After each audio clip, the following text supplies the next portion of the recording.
앞에 두었나니 곧 내가 오늘 내게 명령하여 내 하나님 여호와를 사랑하고 그 모든 길로 행하며 그의 명령과 규례와 법도를 지키라 하는 것이라. 그리하면 내가 생존하며 번성할 것이요 또 내 하나님 여호와께서 내가 가서 차지할 땅에서 내게 복을 주실 것임이니라. 그러나 네가 만일 마음을 돌이켜 듣지 아니하고 유혹을 받아 다른 신들에게 절하고 그를 섬기면 내가 오늘 너희에게 선언하노니 너희가 반드시 망할 것이라. 너희가 요단을 건너가서 차지할 땅에서 너희의 날이 길지 못할 것이니라. 내가 오늘 하늘과 땅을 불러 너희에게 증거를 삼노라. 내가 생명과 사망과 복과 저주를 내 앞에 두었은즉 너와 내 자손이 살기 위하여 생명을 택하고 내 하나님 여호와를 사랑하고 그의 말씀을 청종하며 또 그를 의지하라. 그는 내 생명이시요 내 장수이시니 여호와께서 내 조상 아브라함과 이삭과 야곱에게 주리라고 맹세하신 땅에 내가 거주하리라. 아멘. 살아계신 하나님의 말씀입니다. 아멘. 우리 자리에 앉으시겠습니다. 오늘 말씀은요, 하나님께서 우리 앞에 두신 것들이라고 하는 제목을 가지고서 말씀을 증거하겠습니다. 이런 책이 있습니다. 보통 아빠의 보통 아닌 육아. 그러니까 아이를 키우는 것에 관한 책을 아빠가 쓴 거예요. 첫 돌을 맞은 그 아이의 돌잡이를 준비하는 그런 내용이 거기에 나와 있습니다. 이 남편이 아내에게 묻습니다. 돌잡이 때 윤희가 뭘 잡았으면 좋겠어? 청지기, 판사봉 뭐 이런 거 말고 뭐 직업이나 돈 같은 거 말고 우리가 심어줘야 될 그런 가치들을 캐릭터로 만들어 가지고서 그것을 집계하면 어떨까?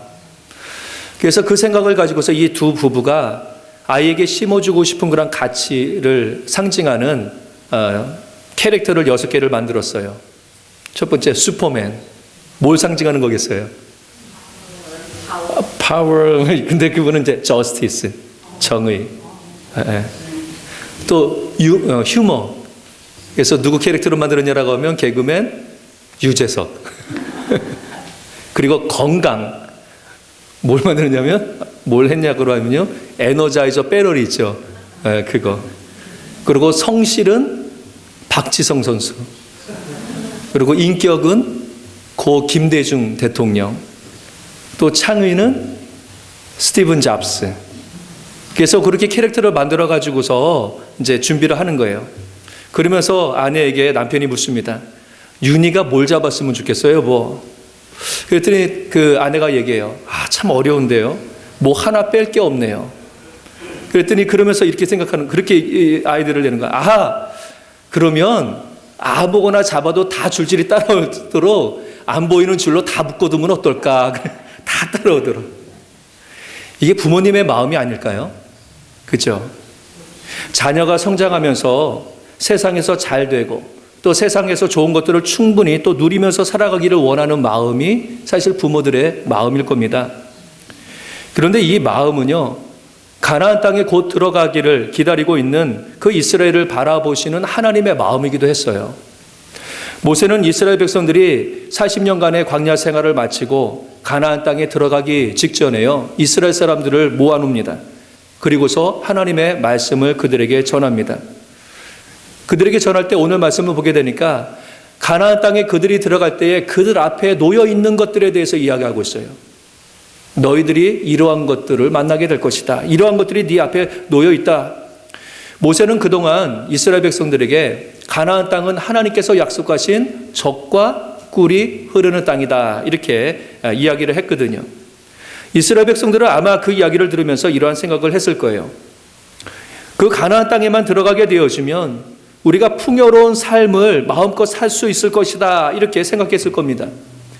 그동안 애굽에서의 430년 동안의 그러한 노예 생활, 또 40년간 광야에서 고생했었던 그 모든 것들을 충분히 보상받을 수 만한 그러한 복이 그들 앞에 놓여 있을 것이다. 이렇게 기대하면서 그들이 가나안 땅을 바라보았을 것입니다. 근데 모세가 막상 그 가나안 땅 앞에 들어오게 되니까 기대와는 다른 말을 하게 되는 것이죠. 너희들 앞에 정말로 놓여져 있는 것이 무엇인 줄 아냐? 하나님께서 뭘 너희들 앞에 놓아두셨는지 아냐? 이렇게 이야기합니다. 보라, 내가 오늘 생명과 복과 사망과 화를 내 앞에 두었나니. 생명과 복과 사망과 화래요. 가나안 땅은 그들이 기대했던 것처럼 복과 생명만 놓여져 있는 게 아니다라고 하는 거예요. 복과 생명, 하나님의 복이 보장된 만사 형통의 장소가 가나안 땅이 아니라 그곳에서도 역시 사망과 화를 만날 가능성이 있다라고 하는 것을 말씀하고 있는 거죠. 그런데 하나님께서 이스라엘 백성들에게 사망과 화가 그 앞에 내가 두었다라고 말씀하셨을 때에 사실 그것을 받아라라고 하는 것이 아니라 그것을 피해서 정말로 복과 생명, 하나님의 복을 누리는 삶을 살아가라고 그 말씀을 해 주신 거거든요. 이스라엘 백성들뿐만 아닙니다. 저와 여러분들의 삶 속에서도 우리 앞에서도 하나님은 생명과 복과 사망과 화를 우리 앞에 두셨어요. 어떤 이들은 그 중에서 생명과 복을, 하나님의 복을 누리는 사람이 있고요. 또 어떤 사람들은요, 사망과 화를 경험하는 사람들이 있습니다. 예수님을 믿고 하나님을 믿으면서도 사실 그렇지요. 이스라엘 백성들이 하나님을 믿는다라고 하면서도 그들이 어떨 때는 사망과 화를 당하는 그런 일들도 있었거든요. 하나님은 모든 이들이 복과 생명을 받기를 원하십니다.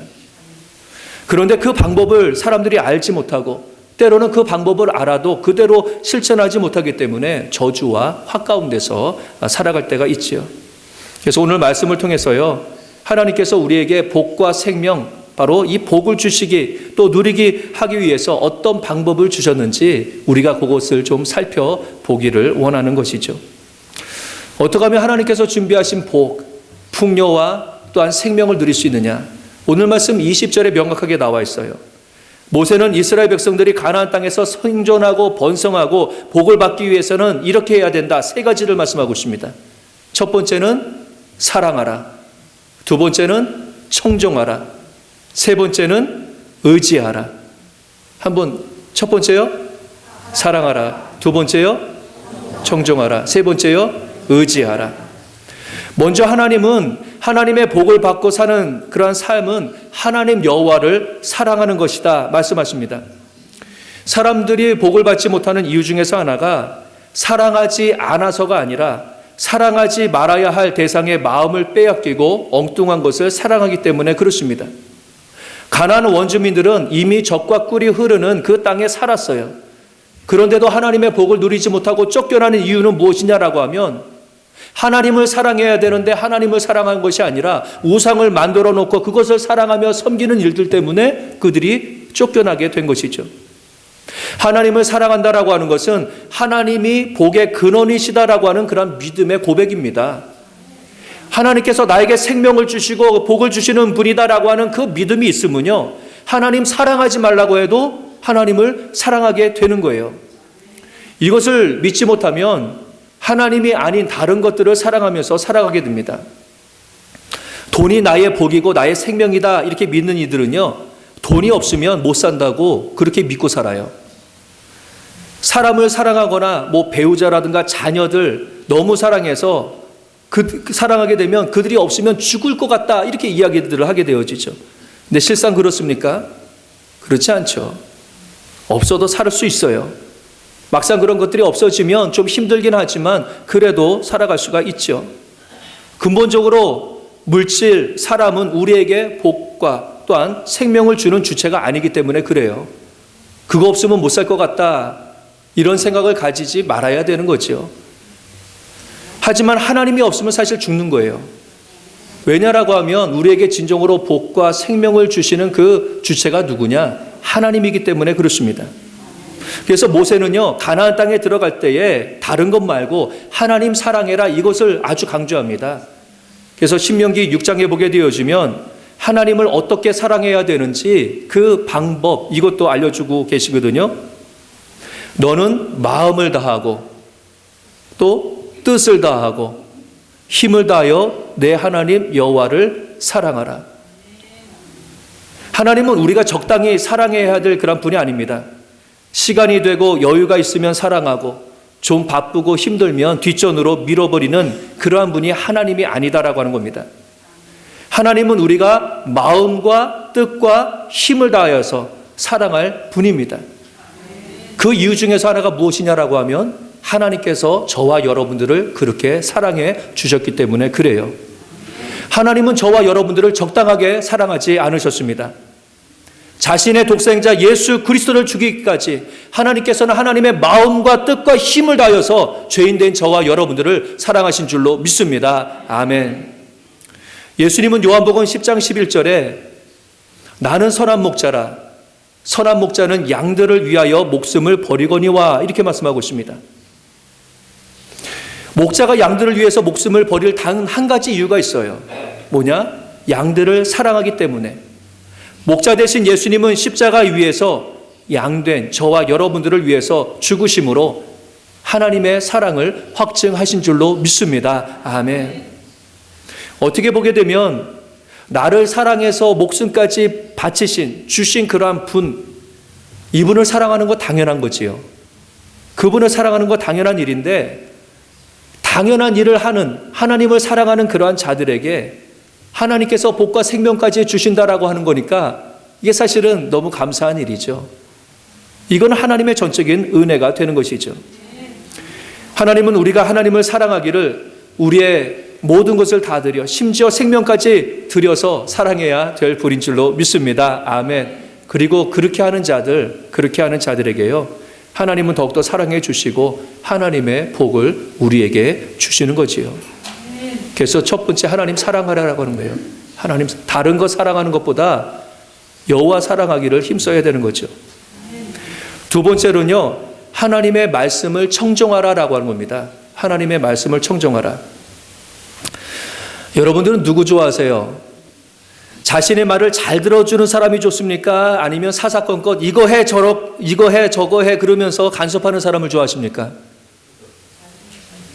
잘 들어주는 사람 좋아하잖아요. 그죠? 네, 간섭하는 사람 좋아하세요? 그럼 제가 늘 간섭해 드릴 수 있는데 좋아하는 사람들은 그래요. 자신의 말을 잘 들어주고 내가 원하는 거 잘 해주면 그 사람 좋아하죠.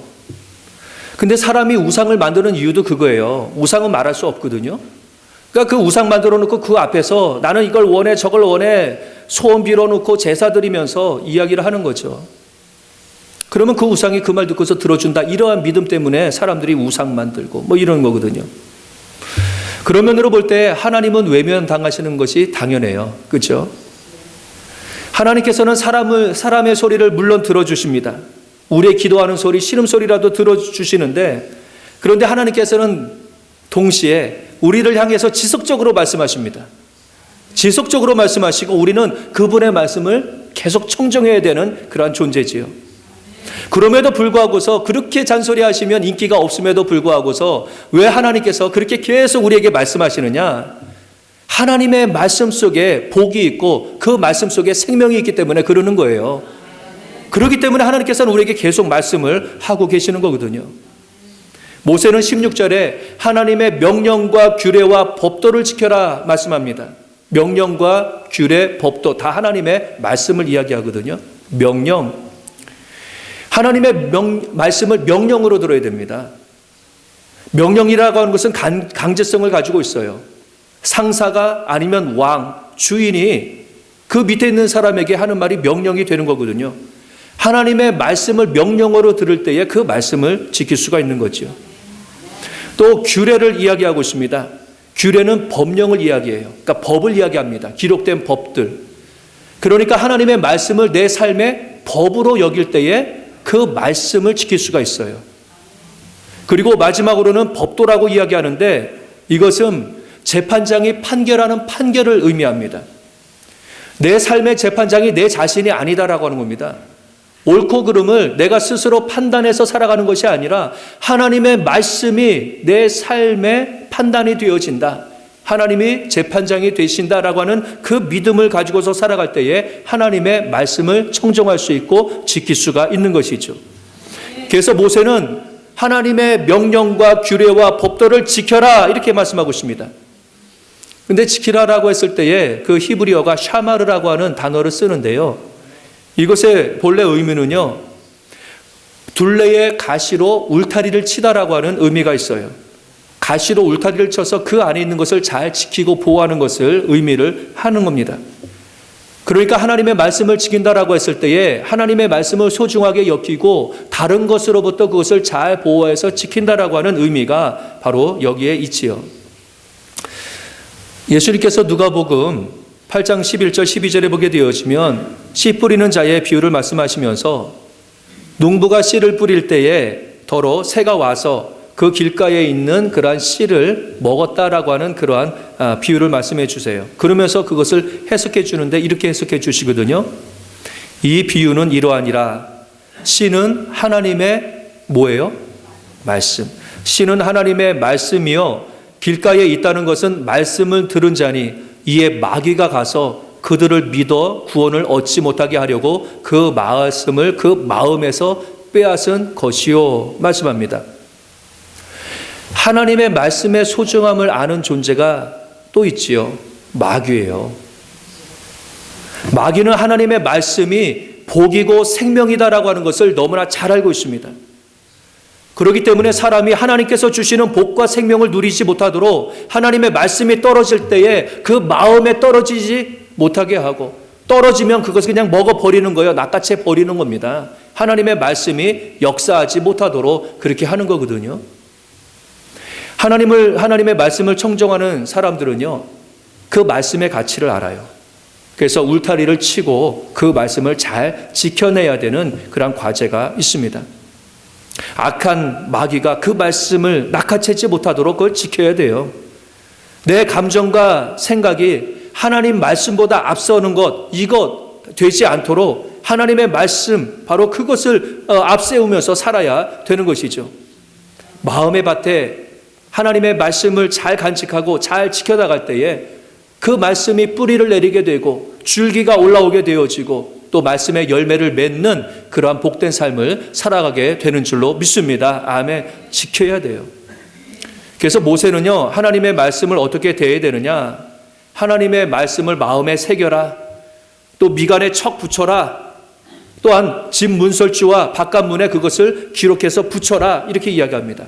그래서 그 말씀을 지키는 거예요. 그 말씀을 마음에 간직하는 거예요. 암송하는 거예요.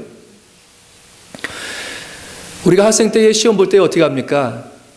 시험 볼 때에 그 답을 외우기 위해서 얼마나 애를 써요. 노트에다가 반복해서 줄긋지요. 까맣게 될 때까지 그냥 그면서 그것을 외웁니다. 그거 외워요. 그런데 그 어떤 공부보다도 열심으로 해야 될 것이 무엇이냐? 하나님의 말씀을 내 마음에 새기는 일이에요. 몇 년 동안 1:1 제자 양육을 이제 성경 공부를 인도하고 있는데요. 성경 공부를 하는 분들이 어려워하는 것 중에서 하나가 성경 암송이에요.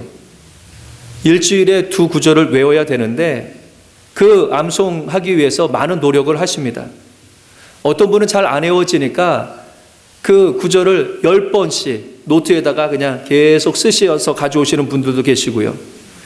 어떤 분은 제가 그 운전하는 운전석을 봤더니요, 운전석 대시보드에 포스트잇으로 하나님의 말씀 이거 적으면 계속 붙어져 있더라고요. 뭐 기도 제목도 붙여져 있고 또 성경 외울 그런 말씀도 붙여져 있고, 그러면서 하나님의 말씀을 암송하는 거예요. 하나님의 말씀을 마음에 두는 거예요. 그 과정은 어떨 때는 번잡하고 쉽지 않을 때가 있어요. 그거 하다 보면 늘 생각되어지는 게 왜 내 머리가 이렇게 됐을까 이 생각을 하거든요. 왜 이렇게 안 이어지지? 그래도 하는 거예요. 왜냐? 거기에 하나님의 생명의 말씀이 있고 하나님의 복의 말씀이 있기 때문에 그 믿음 가지고서 그 일을 하는 거지요. 하나님의 말씀을 귀하게 여기고 가치 있게 여기고 그 마음에 두는 그러한 이들을 하나님께서는 기뻐하십니다. 아멘. 사람 사이에서도 어떻습니까? 자신의 말을 우습게 여기는 사람 좋아요? 안 좋죠.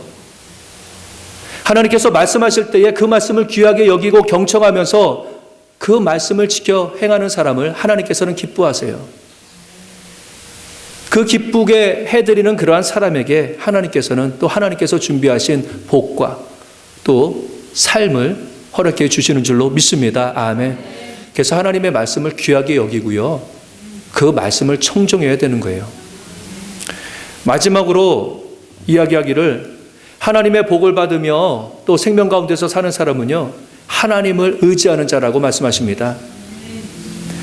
모세가 이스라엘 백성을 놓고서 걱정하는 것 중에서 하나가 무엇이냐라고 하면요, 이스라엘 백성들이 가나안 땅에 들어가게 되어지면 하나님 이외에 다른 것들을 의지할까 봐 그것에 대해서 염려하고 있어요. 이스라엘 백성들이 광야 생활 동안에 참 힘들었거든요.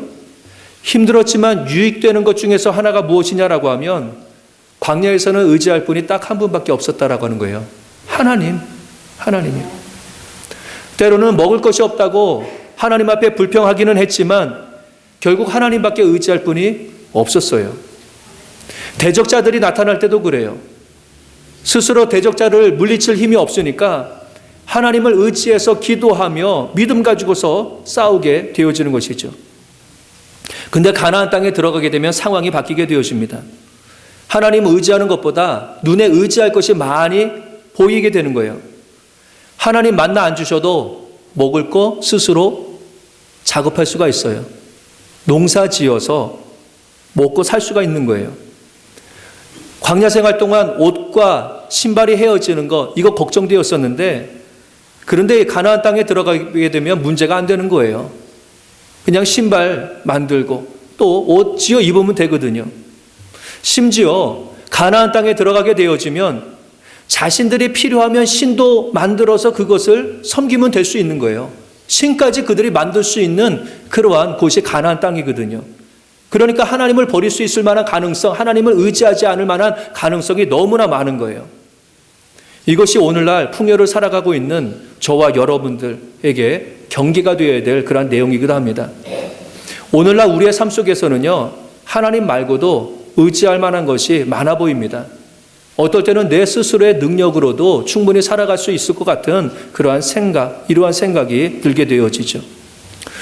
우리가 이럴 때에 잠언에 나와 있는 그 아굴의 시, 이것을 좀 새길 필요가 있어요. 잠언 30장 7절부터 9절에 아굴이라고 하는 사람은 하나님 앞에 두 가지 일을 구합니다. 이런 거예요. 내가 두 가지 일을 주께 구하였사오니 내가 죽기 전에 내게 거절하지 마시옵소서. 곧 헛된 것과 거짓말을 내게서 멀리 하옵시며 나를 가난하게도 마옵시고 부하게도 마옵시고 오직 필요한 양식으로 나를 먹이시옵소서. 혹 내가 배불러서 하나님을 모른다 여호와가 누구냐 할까 하오며 혹 내가 가난하여 도둑질하고 내 하나님의 이름을 욕되게 할까 두려워 함이니이다. 사람이 부하게 되면 필요한 것을 스스로 구하고 해결할 수가 있게 되어집니다. 그러다 보면 하나님을 의지하지 않고 심지어는 하나님이 없다고 말할 수 있는 것이 사람의 연약함이고 죄성이거든요. 그래서 이 아굴이라고 하는 사람은 부하게도 하지 마십시오. 내가 하나님 없다고 부인하면 어떻게 되겠습니까? 이러면서 하나님 앞에 구하는 것이죠.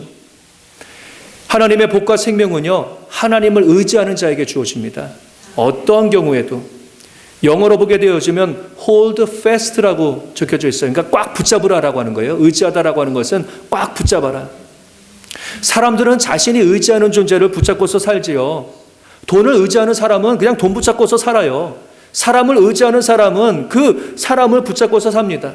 자신의 지혜를 의지하는 사람은 그 지혜 붙잡고서 사는 거예요. 하지만 하나님을 의지하는 자들, 이러한 자들은요, 하나님을 붙잡기 위해서 날마다 하나님 앞으로 나온 것이죠.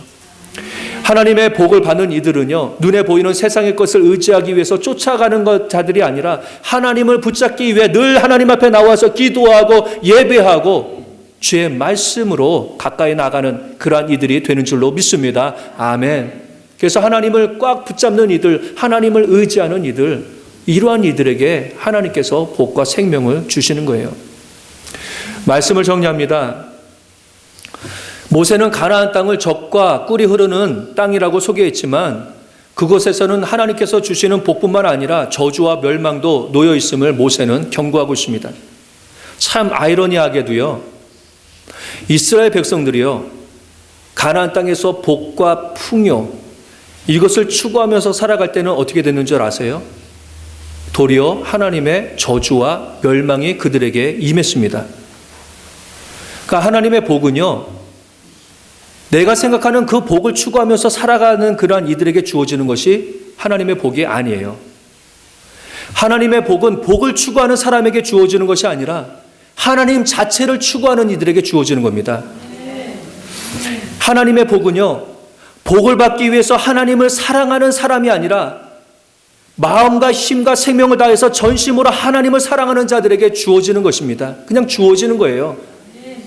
하나님의 복은요, 복을 받기 위해서 하나님의 말씀을 청종하는 것이 아니라 하나님의 말씀의 소중함, 최고의 가치인 것을 여기고서 그 말씀을 마음에 새기고 순종하는 자들에게 주어지는 것이 하나님의 복이에요. 하나님의 복은요, 내가 하나님을 의지하면 복받아 이런 마음을 가지고서 하나님을 의지하는 것이 아니라 하나님이 나의 능력이 되심을 고백하며 하나님을 꽉 붙잡고서 사는 자들에게 자연스럽게 오는 것이 하나님의 복이 되는 줄로 믿습니다. 아멘.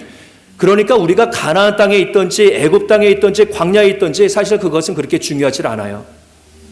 우리가 하나님을 사랑하고 하나님의 말씀을 소중하게 여기고 그 말씀을 청종하며 그분을 꽉 붙잡고 의지하고 살아간다라고 하면 우리가 언제 어디에 있든지 상관없이 그것이 하나님께서 주시는 복의 삶이요 생명의 삶인 줄로 믿습니다. 아멘. 이 말씀을 준비하면서 또 깨닫게 되어지는 건요, 우리는 복이 뭔지 모른다라고 하는 겁니다. 내가 생각하는 복이 복이 아님에도 불구하고서 우리는 복으로 살아가게 되어지는데 참복은 무엇이냐? 내가 정말 주님을 사랑하고 주의 말씀을 청종하고 하나님을 의지하는 가운데서 얻어지는 그러한 삶, 누려지는 삶이 사실 복입니다. 그리고 우리가 깨달아야 될 것이 또 한 가지 있는데요. 하나님은 복과 생명을 주시는 분일 뿐만 아니라 저주와 사망도 내리시는 분이다라고 하는 겁니다. 17절에 보게 되면 내가 만일 마음을 돌이켜 듣지 아니하고 유혹을 받아서 다른 신들을 절하고 그를 섬기면 그러면 사망과 저주가 있을 거래요. 망하게 될 거래요. 하나님은 우리에게 생명과 복을 주시기를 원하지만 그것에 합당하지 못한 자들에게는 저주와 사망도 주시는 분이에요. 예수님은 마태복음 10장 28절에 제자들에게 이렇게 말씀하십니다. 몸은 죽여도 영혼은 능히 죽이지 못하는 자들을 두려워하지 말고 오직 몸과 영혼을 능히 지옥에 멸하실 수 있는 일을 두려워하라. 하나님 두려워하라고 하는 거거든요. 하나님은 단순히 우리가 사랑해야 할 대상만이 아니라 두려워해야 될 그러한 대상도 됩니다. 하나님은 당신을 사랑하고 또 당신을 두려워하는 이들을 기뻐하십니다. 그리고 그러한 이들에게 하나님께서 주시는 신령한 복과 또 풍요를 누릴 수 있는 그러한 길로 인도해 주시는 것이죠. 간절히 원합니다.